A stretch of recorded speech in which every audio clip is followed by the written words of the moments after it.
Assalamualaikum warahmatullahi wabarakatuh. Izinkanlah kelompok kami memperkenalkan diri. Saya Gita Anastasia Ivanti, NIM C1230342. Di sebelah saya ada teman saya. Saya Berlianti Wahidin Fatimah, NIM C102300345.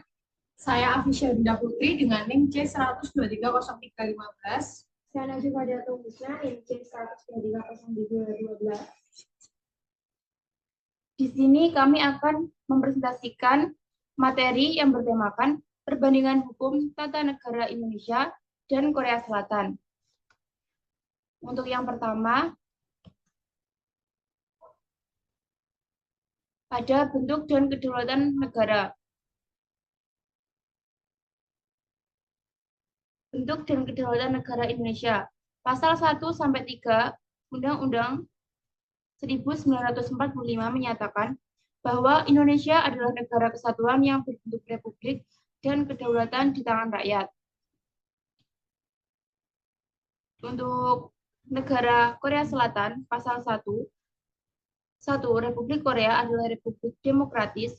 Kedua, kedaulatan Republik Korea berada di tangan rakyat dan segala kekuasaan negara berasal dari rakyat. Selanjutnya, ada sistem pemerintahan dari Indonesia. Indonesia saat ini menganut sistem pemerintahan presidensial, di mana adanya pemisahan kekuasaan, yaitu eksekutif, legislatif, dan yudikatif, yang berdasarkan prinsip checks and balance. Untuk Korea Selatan, sistem semi-presidensial di negara di dunia terbagi atas dua jenis sebagaimana dikemukakan oleh Sugard dan Kerry untuk sistem presiden parlementer dan sistem premier presidensial.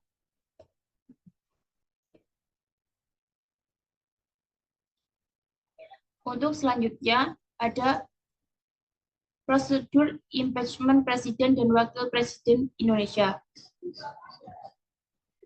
Pasal dari Indonesia, pasal 7 Undang-Undang 1945 menyatakan bahwa presiden dapat diberhentikan dari jabatannya dalam masa jabatan oleh Majelis Permusyawaratan Rakyat atau bisa disebut dengan MPR atas usul Dewan Perwakilan Rakyat DPR jika presiden terbukti secara sah dan meyakinkan melakukan pelanggaran berat berupa pengkhianatan terhadap negara, korupsi, penyuapan, tindak pidana berat lainnya, atau perbuatan tercela dan atau tidak lagi memenuhi syarat sebagai presiden.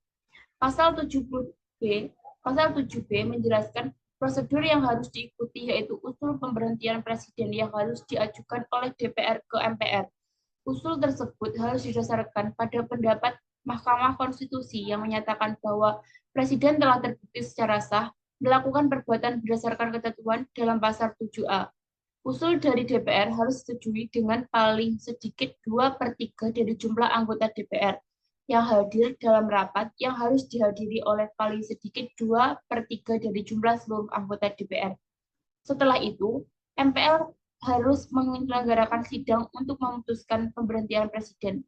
Keputusan MPR diambil berdasarkan suara terbanyak dari paling sedikit 3/4 jumlah anggota MPR yang hadir dalam sidang yang harus dihadiri oleh paling sedikit 3/4 dari jumlah seluruh anggota MPR.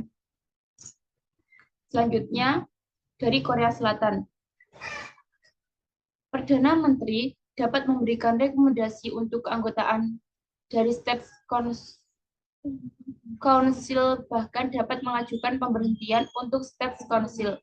Sementara State Council ini terdiri dari Perdana Menteri, Presiden, dan anggota lainnya, yang tidak boleh lebih dari 30 dan tidak kurang dari 15 orang. Presiden dan Wakil Presiden secara tidak langsung menjadi Ketua dan Wakil Ketua State Council.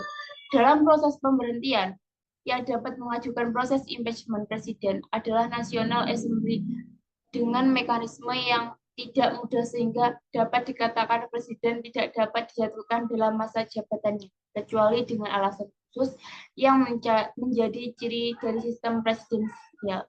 Namun, Korea Selatan mempunyai Perdana Menteri yang merupakan salah satu ciri dari sistem parlementer. Robert L.G. mengemukakan bahwa terdapat ciri khas dari negara yang menggunakan sistem semi-presidensial, yaitu adanya pemilihan presiden secara langsung oleh rakyat dan jabatan Perdana Menteri sebagai pemegang pemerintahan dan kepemimpinan kabinet. Hal ini di negara Korea Selatan, di mana terdapat seorang presiden dan seorang perdana menteri, namun presiden dipilih langsung dan mempunyai masa jabatan yang tetap kecuali dengan pemberhentian dengan mekanisme impeachment. Meskipun masa jabatannya tetap, presiden di Korea Selatan tidak dapat dipilih kembali sebagaimana yang biasanya terjadi di negara-negara dengan sistem pemerintahan lainnya.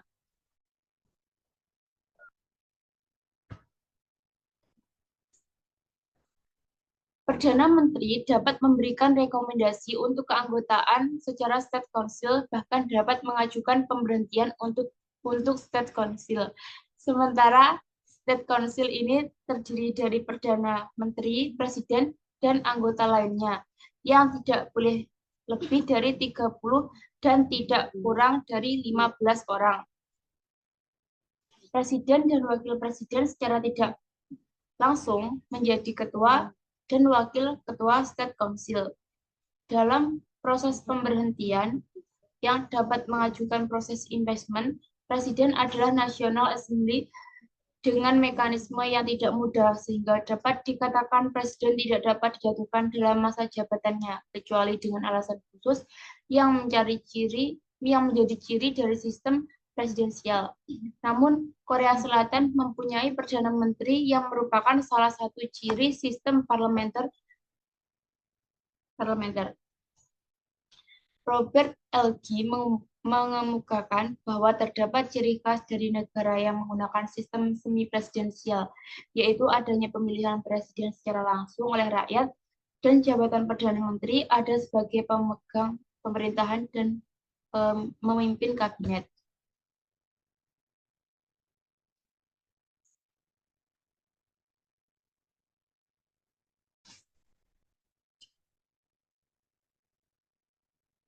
Empat, lembaga eksekutif Indonesia, Presiden sebagai negara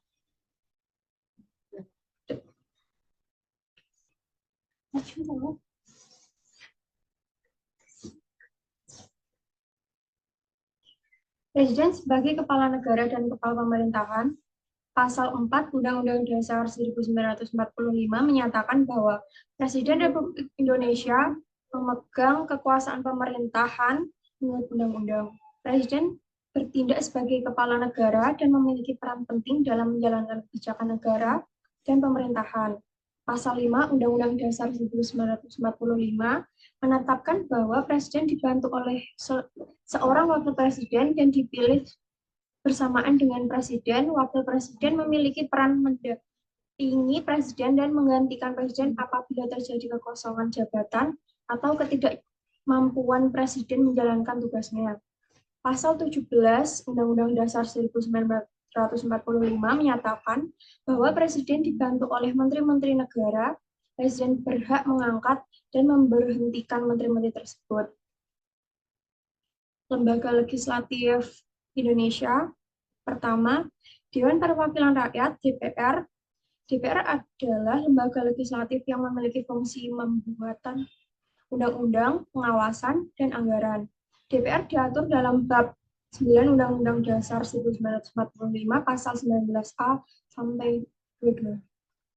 2. Dewan Perwakilan Daerah atau DPD. DPD adalah lembaga yang mewakili daerah dan memiliki peran dalam proses legislasi yang terkait dengan otonomi daerah, berhubungan pusat dan daerah, serta manajemen sumber daya alam. DPD diatur dalam bab 5 Undang-Undang Dasar 1945 pasal 22C sampai 22E. 3. Majelis Permusyawaratan Rakyat atau MPR. MPR adalah lembaga yang memiliki fungsi mengubah dan menetapkan undang-undang dasar. MPR terdiri dari anggota DPR dan DPD. MPR diatur dalam bab 2 Undang-Undang Dasar 1945 pasal 3.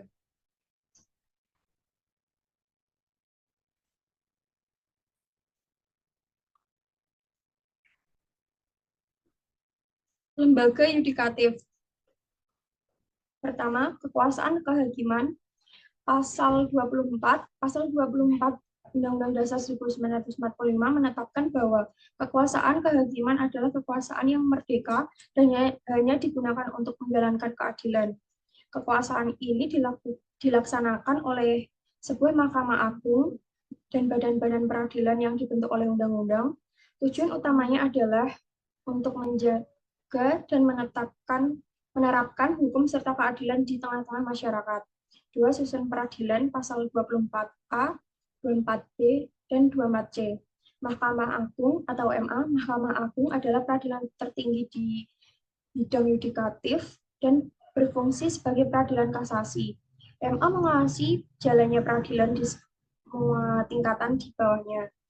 Mahkamah Konstitusi atau MK, MK Konstitusi memiliki wewenang mengadili pada tingkat pertama dan terakhir yang keputusannya bersifat final untuk menguji undang-undang terhadap UUD, memutus sengketa kewenangan lembaga negara, memutus pembubaran partai politik, serta memutus sengketa tentang hasil pemilihan umum. Lembaga Eksekutif Korea Selatan, pasal 70, masa jabatan presiden adalah 5 tahun dan presiden tidak dapat dipilih kembali. Pasal 71, jika jabatan presiden lowong atau presiden tidak dapat menjalankan tugasnya karena alasan apapun, Perdana Menteri atau anggota Dewan Negara akan bertindak untuk sesuai urutan prioritas yang ditentukan oleh undang-undang. Pasal 72, Presiden dapat menyampaikan kebijakan-kebijakan penting yang berkaitan dengan diplomasi, pertahanan negara, unifikasi, dan hal-hal lain yang berkaitan dengan nasib negara kepada referendum nasional jika dianggap perlu. Pasal 73, Presiden akan membuat dan melaksanakan perjanjian, mengakreditasi, menerima, atau mengirim putusan diplomatik, dan menyatakan perang dan mengakhiri perdamaian. Pasal 74, 1. Presiden diangkat menjadi Panglima Angkatan Bersenjata menurut syarat-syarat yang ditetapkan oleh Undang-Undang Dasar dan Undang-Undang. 2. Susunan dan pembentukan Angkatan Bersenjata ditetapkan dengan Undang-Undang. Lembaga Legislatif Korea Selatan. Pasal 40, kekuasaan legislatif dipegang oleh Majelis Nasional. Pasal 42, masa jabatan anggota Majelis Nasional adalah 4 tahun. Pasal 43, anggota Majelis Nasional tidak boleh merangkap jabatan lain yang ditentukan oleh undang-undang. Pasal 45, tidak ada anggota Majelis Nasional yang bertanggung jawab di luar Majelis Nasional atas pendapat resmi yang diungkapkan atau suara yang diberikan di majelis. Pasal 48, Majelis Nasional akan memilih 1 ketua dan 2 wakil ketua. Pasal 49, kecuali ditentukan lain dalam konstitusi atau undang-undang, kehadiran mayoritas dari seluruh anggota dan pemungutan suara secara bersamaan dari mayoritas anggota yang hadir diperlukan untuk pengambilan keputusan Majelis Nasional. Apabila terjadi suara seri, maka perkara tersebut dianggap ditolak.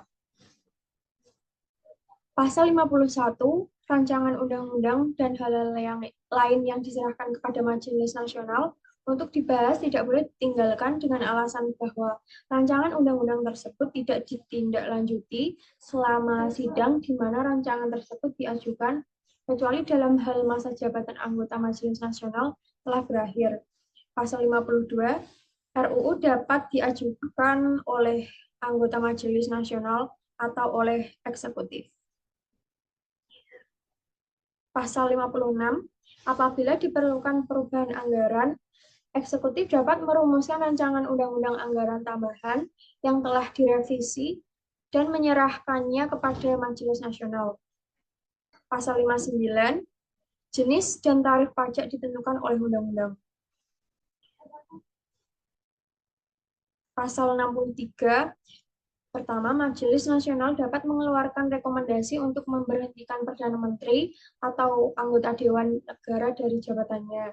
2. Rekomendasi pemberhentian sebagai maksud ayat 1 dapat diajukan oleh sepertiga atau lebih dari anggota Majelis Nasional dan diambil berdasarkan suara mayoritas dari seluruh anggota Majelis Nasional.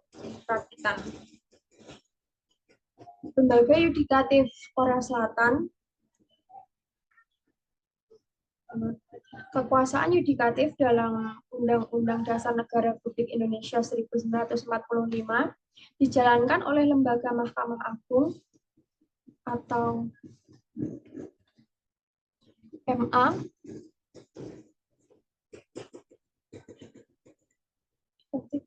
Pengadilan Konstitusi menjadi lembaga tertinggi pemegang kekuasaan yudikatif yang terdiri dari 9 hakim yang direkomendasikan oleh Presiden dan Dewan-Dewan Perwakilan.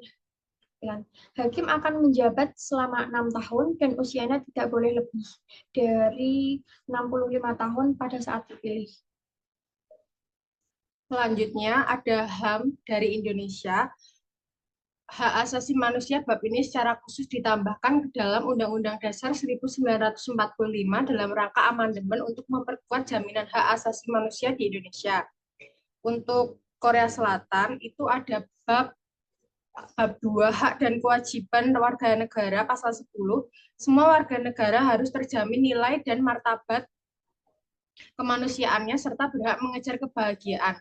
Merupakan tugas negara untuk menegaskan dan menjamin hak asasi manusia yang mendasar dan tidak dapat diganggu-gugat. Selanjutnya adalah warga negara. Indonesia disebutkan pada pasal 26 ayat 1 yang berbunyi yang menjadi warga negara ialah orang-orang bangsa Indonesia asli dan orang-orang bangsa lain yang disahkan dengan undang-undang sebagai warga negara. Ayat 2, penduduk ialah warga negara Indonesia dan orang asing yang bertempat tinggal di Indonesia. Ayat 3, hal-hal mengenai warga negara dan penduduk diatur dengan undang-undang. Lalu pada Korea Selatan terdapat pada bab 1 ketentuan umum pasal 2 ayat 1 kewarganegaraan di Republik Korea ditentukan oleh hukum. Selanjutnya wilayah negara. Indonesia diatur dalam pasal 25A yang berisi Negara Kesatuan Republik Indonesia adalah sebuah negara kepulauan yang berciri Nusantara dengan wilayah yang batas-batasnya dan hak-haknya ditetapkan oleh undang-undang. Untuk Korea Selatan diatur dalam bab 1 ketentuan umum pasal 3 wilayah Republik Korea terdiri dari semenanjung Korea dan pulau-pulau yang berdekatan. Selanjutnya ada perekonomian nasional. Di Indonesia, perekonomian nasional diatur pada pasal 33 ayat 1 sampai 4. Ayat 1, perekonomian disusun sebagai usaha bersama berdasar atas asas kekeluargaan. Ayat 2, cabang-cabang produksi yang penting bagi negara dan yang menguasai hajat hidup orang banyak dikuasai oleh negara. Ayat 3, bumi dan air dan kekayaan alam yang terkandung di dalamnya dikuasai oleh negara dan dipergunakan untuk sebesar-besarnya kemakmuran rakyat. Ayat 4, perekonomian nasional diselenggarakan berdasarkan atas demokrasi ekonomi dengan prinsip kebersamaan, efisiensi berkeadilan, berkelanjutan, berwawasan lingkungan, kemandirian, serta dengan menjaga keseimbangan kemajuan dan kesatuan ekonomi nasional. Kemudian pada perekonomian nasional Korea Selatan diatur pada pasal 119 sampai 127. Pasal 119 ayat 1 tatanan perekonomian Republik Korea didasarkan pada penghormatan terhadap kebebasan ekonomi dan kreativitas individu dan perusahaan. Ayat 2, negara mengatur dan menyesuaikan perekonomian untuk menjaga keseimbangan pertumbuhan dan stabilitas perekonomian nasional dan pemerataan pendapatan, mencegah dominasi pasar dan penyalahgunaan kekuatan ekonomi, dan mendemokratisasi perekonomian melalui keharmonisan antar entitas ekonomi. Pasal 120 ayat 1, pengambilan, pengembangan, atau pemanfaatan bahan galian dan sumber daya penting lainnya di bawah tanah, sumber daya perikanan, tenaga air, dan kekuatan alam yang dapat dimanfaatkan secara ekonomis dapat dipatenkan untuk jangka waktu tertentu sesuai dengan undang-undang. Ayat 2, tanah dan sumber daya nasional dilindungi oleh negara, dan negara menetapkan rencana yang diperlukan untuk keseimbangan pembangunan dan pemanfaatannya. Pasal 121 ayat 1, Negara berupaya mewujudkan asas pewarisan pertanian terhadap tanah pertanian dan sistem sewa-menyewa tanah pertanian dilarang. Ayat 2, sewa dan konsinyasi pengelolaan lahan pertanian untuk tujuan meningkatkan produktivitas pertanian dan penggunaan lahan pertanian secara rasional atau untuk keadaan yang tidak dapat dihindari diakui sesuai dengan ketentuan hukum. Pasal 122 berbunyi, negara dapat memberlakukan pembatasan-pembatasan dan kewajiban-kewajiban yang perlu sesuai dengan ketentuan-ketentuan undang-undang demi kelancaran dan keseimbangan penggunaan, pengembangan, dan pelestarian tanah nasional yang menjadi landasan produksi dan kehidupan seluruh warga negara. Pasal 123 Ayat 1, untuk melindungi dan mengembangkan pertanian dan perikanan, negara harus menetapkan dan melaksanakan rencana yang diperlukan seperti pembangunan komprehensif, pedesaan, dan desa nelayan serta dukungannya. Ayat 2, negara mempunyai kewajiban untuk mengembangkan perekonomian daerah demi keseimbangan pembangunan antar daerah. Ayat 3, negara harus melindungi dan membina usaha kecil dan menengah. Ayat 4, negara melindungi kepentingan petani dan nelayan dengan berupaya menstabilkan harga dengan upaya meningkatkan keseimbangan penawaran dan permintaan serta struktur distribusi produk pertanian dan perikanan. Ayat 5, negara harus membina organisasi swadaya petani, nelayan, dan usaha kecil dan menengah dan menjamin otonomi kegiatan dan pembangunan mereka. Pasal 124, negara menjamin kampanye perlindungan konsumen untuk mendorong perilaku konsumsi yang sehat dan mendorong peningkatan kualitas produk sebagaimana ditentukan oleh Undang-Undang Pasal 125. Negara membina perdagangan luar negeri dan dapat mengatur serta menyesuaikannya. Pasal 126, kecuali ditentukan oleh undang-undang karena keperluan yang mendesak bagi pertahanan negara atau perekonomian nasional, perusahaan swasta tidak boleh dialihkan menjadi milik negara atau milik umum, atau pengelolaannya tidak boleh dikuasai atau dikelola. Kemudian pasal 127 berbunyi, ayat 1, negara berupaya mengembangkan perekonomian nasional melalui inovasi ilmu pengetahuan dan teknologi serta pengembangan informasi dan sumber daya manusia. Ayat 2 berbunyi, negara menetapkan sistem standar nasional, dan ayat 3, Presiden dapat membentuk organisasi penasehat yang diperlukan untuk mencapai tujuan. Ayat 1. Pertahanan dan keamanan negara Indonesia terdapat pada pasal 30 ayat 1 sampai 5 dan pasal 27 ayat 3. Pasal 30 ayat 1, tiap-tiap warga negara berhak dan wajib ikut serta dalam usaha pertahanan dan keamanan negara. Ayat 2, usaha pertahanan dan keamanan negara dilaksanakan melalui sistem pertahanan dan keamanan rakyat semesta oleh TNI dan Kepolisian Negara Republik Indonesia sebagai kekuatan utama dan rakyat sebagai kekuatan pendukung. Lalu pada ayat 3, TNI terdiri atas Angkatan Udara, Angkatan Laut, Angkatan Darat sebagai alat negara yang bertugas mempertahankan, melindungi, dan memelihara keutuhan dan kedaulatan negara. Ayat 4, Kepolisian Negara Republik Indonesia sebagai alat negara yang menjaga keamanan dan ketertiban masyarakat bertugas melindungi, mengayomi, melayani masyarakat, serta menegakkan hukum. Ayat 5, susunan dan kedudukan Tentara Nasional Indonesia, Kepolisian Negara Republik Indonesia, hubungan kewenangan TNI dan Kepolisian Negara Republik Indonesia di dalam menjalankan tugasnya, syarat-syarat keikutsertaan warga negara dalam usaha pertahanan dan keamanan diatur dengan undang-undang. Lalu pada pasal 27 ayat 3 yang berisi setiap warga negara berhak dan wajib ikut serta dalam upaya pembelaan negara. Lalu pada Korea Selatan itu terdapat pada pasal 5 ayat 1 sampai 2 yang berisi ayat 1, negara berupaya menjaga perdamaian internasional dan menyangkal perang agresif. Ayat 2, misi angkatan bersenjata adalah melaksanakan tugas suci untuk menjamin keamanan nasional dan pertahanan negara dan menjaga netralitas politiknya. Lalu pada pasal 10, setiap warga negara mempunyai harkat dan martabat kemanusiaan serta berhak mengejar kebahagiaan.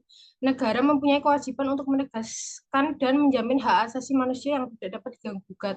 Lalu pada pasal 39 ayat 1, yang pasal 39 ayat 1 sampai 2, ayat 1, setiap warga negara mempunyai kewajiban pertahanan negara sesuai dengan ketentuan peraturan perundang-undangan.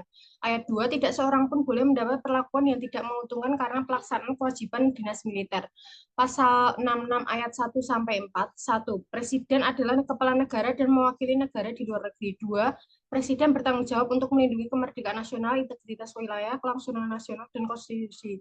Ayat 3, Presiden mempunyai tugas yang tulus untuk persatuan negara secara damai. Ayat 4, kekuasaan eksekutif dimiliki oleh pemerintahan yang dipimpin oleh presiden. Pasal 74 ayat 1 sampai 2 yang berisi presiden dapat mengambil tindakan mendesak untuk menjamin keamanan nasional atau menjaga perdamaian dan ketertiban masyarakat jika terjadi hujan internal, devisa, bencana alam atau krisis keuangan atau ekonomi yang besar, tetapi hanya jika tidak ada waktu untuk menunggu. Untuk pertemuan Majelis Nasional, tindakan keuangan dan ekonomi minimum yang diperlukan dapat diambil atau perintah yang mempunyai kekuatan hukum dapat dikeluarkan sehubungan dengan hal ini. Ayat 2, Presiden dapat mengeluarkan perintah yang memiliki kekuatan hukum hanya jika tindakan mendesak diperlukan untuk membela negara dalam keadaan perang serius yang mempengaruhi keamanan nasional dan ketika pertemuan Majelis Nasional tidak memungkinkan. Ayat 3, ketika Presiden membuat disposisi atau perintah berdasarkan ayat 1 dan 2, ia harus melaporkan kepada Majelis Nasional tanpa penundaan dan mendapatkan persetujuan. Ayat 4, jika persetujuan berdasarkan ayat 3 tidak diperoleh, disposisi atau perintah tersebut akan kehilangan pengaruh sejak saat itu. Dalam hal ini, undang-undang yang direvisi atau dihapuskan berdasarkan perintah dengan sendirinya akan berlaku kembali sejak perintah tersebut tidak mendapat persetujuan. Ayat 5, Presiden akan mengumumkan alasan ayat 3 dan 4 tanpa penundaan. Pasal 91 ayat 1 sampai 3. Ayat 1, Dewan Keamanan Nasional dibentuk untuk menanggapi saran Presiden sebelum pembahasan Dewan Negara mengenai penetapan kebijakan luar negeri, militer, dan dalam negeri yang Dewan ini terdiri dari anggota kabinet dan pejabat militer yang relevan serta ahli keamanan nasional berkaitan dengan keamanan nasional. Ayat 2, Dewan Keamanan Nasional dipimpin oleh Presiden. Ayat 3, organisasi, ruang lingkup, tugas, dan hal-hal lain yang diperlukan Dewan Keamanan Nasional akan ditentukan oleh undang-undang. Pemerintah daerah atau pemerintah lokal atau negara bagian. Pasal 18. Untuk Indonesia, pasal 18 ayat 1 sampai 5. Ayat 1, Negara Kesatuan Republik Indonesia dibagi atas daerah-daerah provinsi dan daerah-daerah provinsi itu dibagi atas kabupaten dan kota yang tiap-tiap provinsi, kabupaten, dan kota itu mempunyai pemerintah daerah yang diatur dalam undang-undang. Ayat 2, pemerintah daerah provinsi, daerah kabupaten, dan kota mengatur dan mengurus sendiri urusan pemerintah menurut asas otonomi dan tugas bantuan. Ayat 3, pemerintah daerah provinsi, daerah kabupaten, dan kota memiliki Dewan Perwakilan Rakyat Daerah yang anggota-anggotanya dipilih melalui pemilihan umum. Ayat 4, gubernur, bupati, dan wali kota masing-masing sebagai kepala pemerintah daerah provinsi, kabupaten, dan kota dipilih secara demokratis. Ayat 5, di pemerintah daerah menjalankan otonomi seluas-luasnya kecuali urusan pemerintah yang oleh undang-undang ditentukan sebagai urusan pemerintah pusat. Untuk bagian Korea Selatan, itu diatur dalam pasal 117 sampai 118. Pasal 117 ayat 1, pemerintah daerah mengurusi urusan yang berkaitan dengan kesejahteraan penduduk, mengurus harta benda, dan dapat menetapkan peraturan otonomi dalam lingkup peraturan perundang-undangan. Lalu pada ayat 2, jenis pemerintah daerah ditentukan oleh undang-undang. Pasal 118 ayat 1, pemerintah daerah mempunyai dewan. Ayat 2, organisasi kewenangan pemilihan anggota dewan daerah, cara pemilihan kepala pemerintahan daerah, dan hal-hal lain yang berkaitan dengan organisasi dan penyelenggaraan pemerintah daerah ditentukan dengan undang-undang. Lalu yang selanjutnya, yang terakhir adalah tentang pemilu. Pasal 22E ayat 1, pemilu dilaksanakan secara luber jurdil setiap 5 tahun sekali. Ayat 2, pemilu dilaksanakan untuk memilih anggota Dewan Perwakilan Rakyat atau DPR, DPD, Presiden dan Wakil Presiden, serta DPRD. Ayat 3, peserta pemilihan umum untuk memilih anggota DPR dan anggota DPRD adalah partai politik. Ayat 4, peserta pemilu untuk memilih anggota DPD adalah perseorangan. Ayat 5, pemilu diselenggarakan oleh suatu komisi pemilu yang bersifat nasional, tetap, dan mandiri. Ayat 6, ketentuan lebih lanjut tentang pemilu diatur dengan undang-undang. Lalu pada pasal 6 ayat 1-4, pasal 6 ayat 1 berisi presiden dan wakil presiden dipilih dalam satu pasangan secara langsung oleh rakyat. Ayat 2, pasangan calon presiden dan wakil presiden diusulkan oleh partai politik atau gabungan partai politik serta pemilu sebelum pelaksanaan pemilu.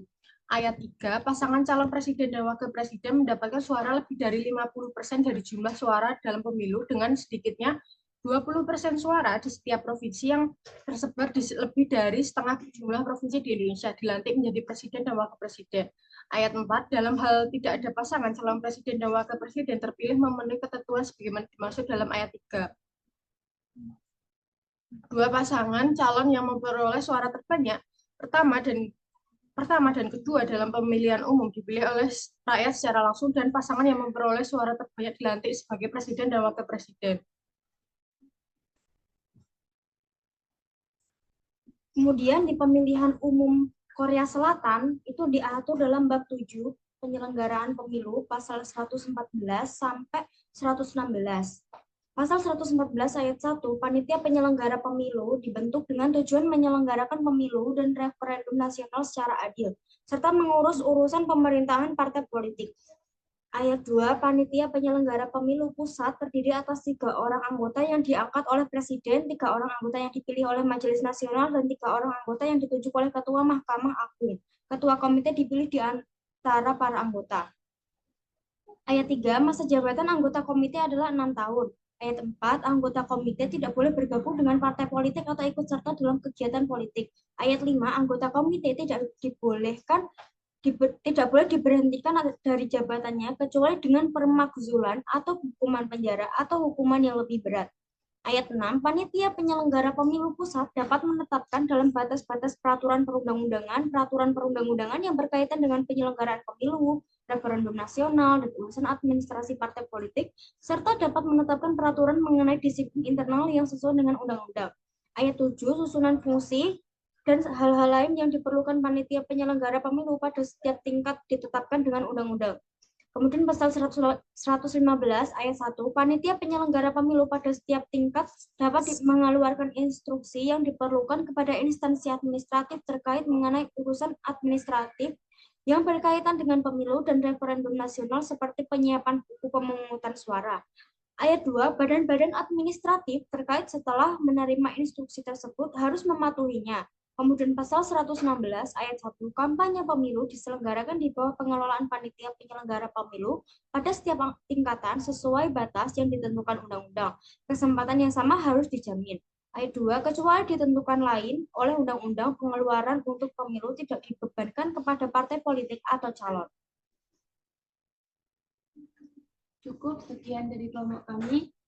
Jika ada yang kurangnya kami mohon maaf. Wassalamualaikum warahmatullahi wabarakatuh.